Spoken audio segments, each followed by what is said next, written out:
Hello guys, welcome to my channel. আজকে সোমবার, তো আজকে বাবার বার। আজকে বাবাকে আমি ঘি, মধু এবং অগরুতে স্নান করে নেব। তো সর্বপ্রথম বাবাকে নাবিয়ে নিয়ে জলে একটু অগরু মিশিয়ে বাবার মাথায় ঢেলে নেব।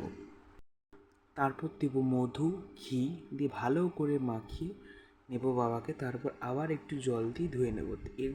দেখতেই পাচ্ছ যে ফুল আমাদের রেডি। ফুল আমার গোছানো হয়ে গেছে। এবার বাবার ভূতনাথ দিয়ে একটু চন্দন মাখিয়ে নেব।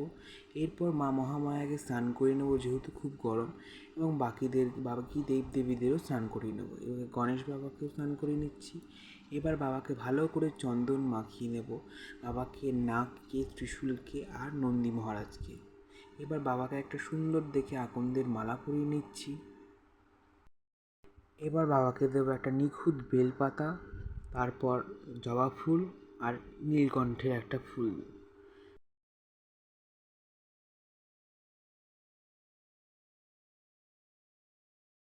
এবার দেব মা মহামায়াকে ফুল। এখানে একটা জবা ফুল দিয়ে দিচ্ছি, আরও অনেক ফুল আছে। তো প্রথমেই আমি মাকে জবা ফুল দিলাম। তারপর দেব হচ্ছে একটা বেলপাতা এবং একটা নীলকণ্ঠের ফুল।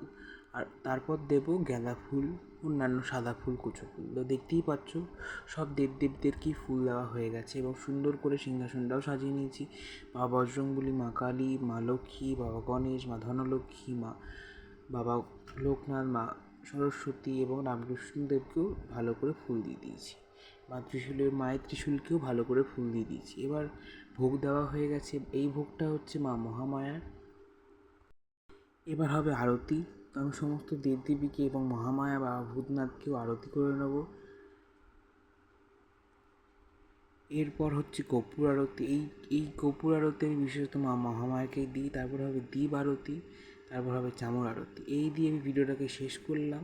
ভিডিওটি ভালো লেগে থাকলে ভিডিওটাকে লাইক করে দিও এবং চ্যানেলটাকে সাবস্ক্রাইব করে দিও। এরকম অন্যান্য পূজা পাঠের ভিডিও দেখতে হলে আমাদের চ্যানেলটিকে নিশ্চয়ই সাবস্ক্রাইব করতে হবে তোমাদের।